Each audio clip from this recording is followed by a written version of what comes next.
Devon Cone joins us, Senior Advocate for Women and Girls at the US-based humanitarian organizations Refugees International. Devon, what do you make of Trump's reaction regarding his decision to restrict immigration, but also the motivation for that?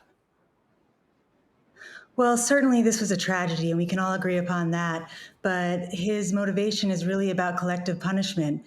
And this is really about collective punishment, not about security, because all of these people have been vetted, and the acts of one person should not paint a picture for the entire community. So as your reporter said, especially Afghans, but also people and refugees and immigrants from other countries that are going to be affected are fleeing the violence that the reason why they're refugees is they're fleeing violence. And so the very reason why they're a refugee is what's barring them now. Yep, you're absolutely right to call out what is a tragedy.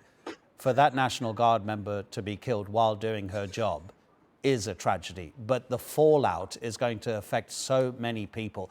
Is this almost an excuse for Trump? It was just last month. He said he was going to reduce the number of arrivals of foreigners into the US to a record low, and that he would keep the vast majority of those allowed entry as South Africans and white South Africans, Afrikaners. In other words, I'm thinking he already had this in his mind.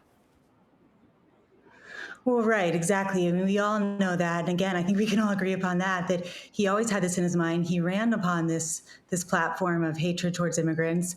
And this is just, a convenient way for him to enact the policies he wanted to enact already. So again, I think you're absolutely right. This was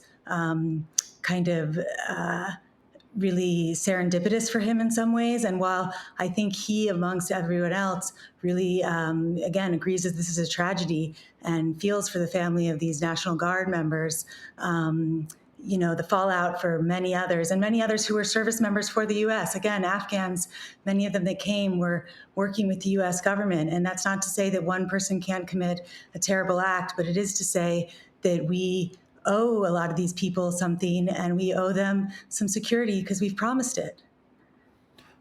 Do you think that many Trump supporters will believe him when he talks about social dysfunction being a problem created by refugees? Because there are statistics as well which are well researched. The Migration Policy Institute, nonpartisan think tank in the United States, last year it published research which shows that immigrants to the US are far, far less likely to commit crimes than those born in the United States. So it's almost kind of a mind trick that Trump might be trying to play.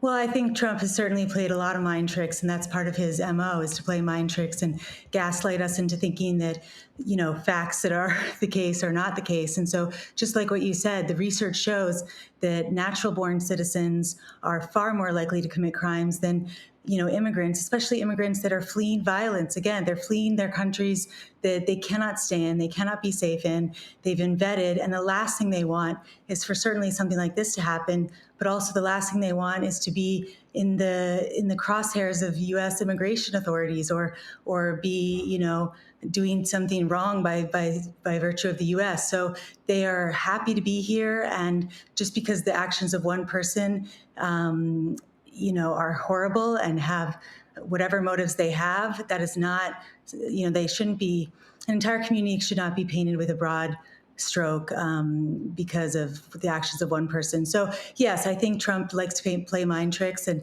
those of us in the advocacy community like myself are trying to push out the facts and trying to push out some rationality and trying to help people understand that this is not indicative of the entire refugee population.